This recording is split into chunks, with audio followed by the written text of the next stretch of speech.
রাত বাজে 1:30। এখন মাত্র আন্নিসার বাবা বাসায় ফিরতেছে। প্রতিদিনই এমনটাই করে, বাসায় ফিরতে ফিরতে রাত 1টা-1:30 বাজিয়ে দেয়।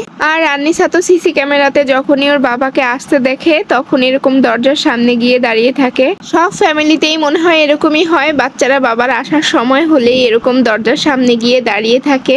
আমরাও ছোটবেলায় এমনটাই করতাম। ওর বাবা আসলে ফ্রেশ হয়, খাওয়া দাওয়া করে তারপরে আমাদের ঘুমাতে ঘুমাতে প্রায় রাত 3টা-3:30 বেজে যায়। তো রাতে ঘুমাতে ঘুমাতে যত দেরি হোক না কেন সকালে কিন্তু শুয়ে থাকার কোনো উপায় নেই। ফজরের নামাজ আদায় করতে হয়, আবার 7টা থেকে ওদের ক্লাস টাইম, তাই 6টা বাজে উঠে ওদেরকে রেডি করতে হয়, ওদের টিফিন রেডি করতে হয়, ব্যাগ রেডি করতে হয়, ওদেরকে নাস্তা খাইয়ে রেডি করে বিদায় করে দেন আবার একটু শুয়ে থাকি। আর এই শুয়ে থাকা নিয়েও অনেকের অনেক প্রবলেম। সবার একটাই কমপ্লেন, দেরি করে ঘুম থেকে উঠি। ঘুম থেকে ওঠার টাইমটা তো সবাই দেখে, কিন্তু আমি কয়টায় ঘুমাতে যাই রাতে সেটা তো আর কেউই দেখে না। 3টা-3:30 বাজে ঘুমাতে যাই, আবার 4:30 বাজে ফজরের আজান দেয়, ফজরের নামাজ আদায় করতে হয়। অনেক দিন আবার ফজরের নামাজটা কাজাও হয়ে যায়। আবার 6টায় উঠে ওদেরকে 6:30টার মধ্যে রেডি করে মাদ্রাসায় পাঠাতে হয়। রাতে ঠিক মতো ঘুমাতে না পারার যে কি কষ্ট সেটা একমাত্র আমিই মনে হয় ভালো জানি। এরপরে মানুষের উল্টাপাল্টা কথাগুলোকে আসলে মেন্টালি টর্চার বলে মনে হয়। এরকম একটা ইনডিসিপ্লিন লাইফ লিড করতে করতে আমি নিজেও পাগল হয়ে যাচ্ছি। আদিয়াতের মাদ্রাসা ছুটি হয় 10:30টার দিকে, আর ওরা মাদ্রাসা থেকে ফিরে আসার আগে আবার ওদের নাস্তা রেডি করে রাখতে হয়, কারণ ওরা মাদ্রাসায় যাওয়ার আগে অত সকালে আসলে ভারী কোনো নাস্তা খেয়ে যেতে চায় না, হালকা পাতলা কিছু খেয়ে যায়। তাই মাদ্রাসা থেকে ফিরে আসার পরে আমি ওদের জন্য একটা ভারী নাস্তা আর সাথে ফ্রুটস দেওয়ার চেষ্টা করি সব সময়। ওরা নাস্তা খেয়ে গোসল করে আবার একটু ঘুমায়, আর এই ফাঁকে আন্নিসাও ঘুম থেকে উঠে যায়। আন্নিসাকে ফ্রেশ করিয়ে নাস্তা খাওয়াতে আমার বেশ বড় একটা সময় এখানে ইনভেস্ট হয়ে যায়। দেন আমি চলে আসি কিচেনে, কারণ তখন অলরেডি দুপুরে রান্নাবান্নার সময় হয়ে যায়। কাটাকাটি রান্নাবান্না আর রান্নাঘরের সব কাজ শেষ করে রান্নাঘর থেকে বের হতে হতে আমার প্রায় 2টা বেজে যায়। রান্নাঘরের কাজ শেষ হতে হতে ততক্ষণে আমার হেল্পিং হ্যান্ড খালা চলে আসে। খালা আস্তে আস্তে ঘরের বাকি সব কাজগুলো আমি করে ফেলি, ঘরটার একবারে গুছিয়ে পরিষ্কার করে দেই, যেন খালা ঘর মুছে যাওয়ার পরে ঘর থেকে এক্সট্রা আর কোনো ময়লা বের না হয়। দেন আমি গোসল করতে চলে যাই, আর গোসল করে বের হয়ে নামাজ আদায় করতে করতে আমার অনেকটাই দেরি হয়ে যায়। নামাজ আদায় করে বাচ্চাদেরকে খাইয়ে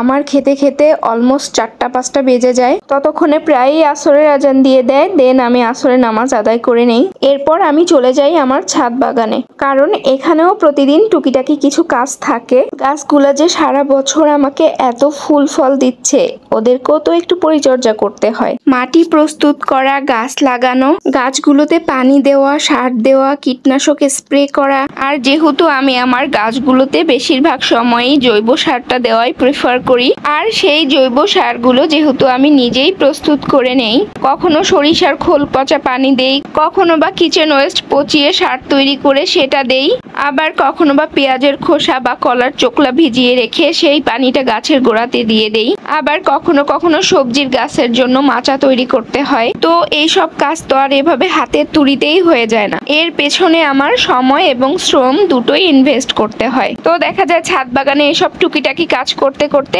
অনেক সময় সন্ধ্যাই হয়ে যায়। তারপরে আবার বিকালবেলা মাঝে মাঝে ছাদ বাগান থেকে একটু লাইভে আসার চেষ্টা করি, অথবা আন্নিসার রান্নার পেজের জন্য ভিডিও মেকিং করার চেষ্টা করি, কারণ দিনের আলো থাকতে থাকতে ভিডিওটা মেক করলে ভিডিও কোয়ালিটিটা খুব ভালো হয়, ভিডিও কোয়ালিটিটা একবারে পারফেক্ট হয়। না হলে সন্ধ্যা হয়ে গেলে সন্ধ্যার পরে লাইট জ্বালিয়ে ভিডিও করলে ভিডিওগুলো অতটা পারফেক্ট হয় না।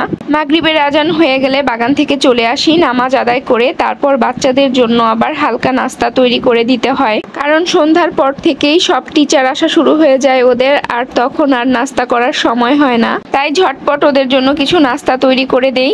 আর বাচ্চারা তো প্রত্যেক দিন একই নাস্তা খেতে চায় না, ওদের জন্য এক এক দিন এক একটা নাস্তা তৈরি করতে হয়। এরপর আবার টিচার চলে আসলে টিচারদেরকে নাস্তা দিতে হয়। এছাড়াও টুকিটাকি আরো কিছু কাজ থাকে আমার।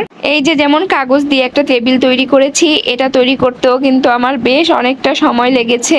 এছাড়াও আমার প্রজেক্টের শেষ নাই, সব সময় 2-3টা প্রজেক্ট আমার চলতেই থাকে। কখনো বা ঘরে পেইন্টিং করি, কখনো বা কাপড় সেলাই করি, কিছু না কিছু কাজ নিয়ে ব্যস্তই থাকি। এরপর এশার নামাজ আদায় করে বাচ্চাদেরকে রাতের খাবার খাইয়ে বাকি সব কাজ কমপ্লিট করে দেন রাতের বেলায় আবার আবার ভিডিওগুলো এডিট করতে বসি। সারা দিনে কাজের তো কোনো শেষই নাই, তারপরেও আমি ফেসবুকে আর ইউটিউবে ভিডিও পোস্ট করি, তাই সবার কাছে শুনতে হয় আমার সারা দিনে কোনো কাজ নাই, সারাদিন আমি মোবাইল নিয়েই পড়ে থাকি। আত্মীয় স্বজনের তো আমার চিন্তায় তাদের ঘুমই নেই। আমাকে নিয়ে যতটা চিন্তা করে নিজেদেরকে নিয়েও মনে হয় চিন্তা করার এতটুকু সময় তাদের নাই। আমি কি করলাম, কয়টায় ঘুম থেকে উঠলাম, এগুলো রিচার্জ করাই হচ্ছে তাদের কাজ।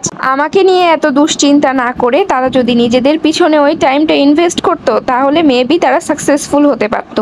আমার তো এত কিছু করতে ইচ্ছা করে যে সারাদিনে 24 ঘন্টা না হয়ে 48 ঘন্টা যদি সময় হতো তাতেও মনে হয় যে আমি আরো বেশি কিছু কাজ করতে পারতাম। মানুষের এত অন্যকে নিয়ে রিচার্জ করার আজাইরা টাইম কেমনে থাকে রে ভাই? থাক, যে যার জীবনটাকে যেভাবে উপভোগ করতে চায় করুক। কেউ যদি তার জীবনের মূল্যবান সময়টুকু আমাকে নিয়ে রিচার্জ করে কাটাতে চায়, আমি কখন খেলাম, কখন ঘুম থেকে উঠলাম, কখন কি করলাম, তাহলে করুক, তাতে আমার তো কোনো সমস্যা নেই। I just do my own thing and stay with children feel like heaven. আল্লাহ হাফেজ।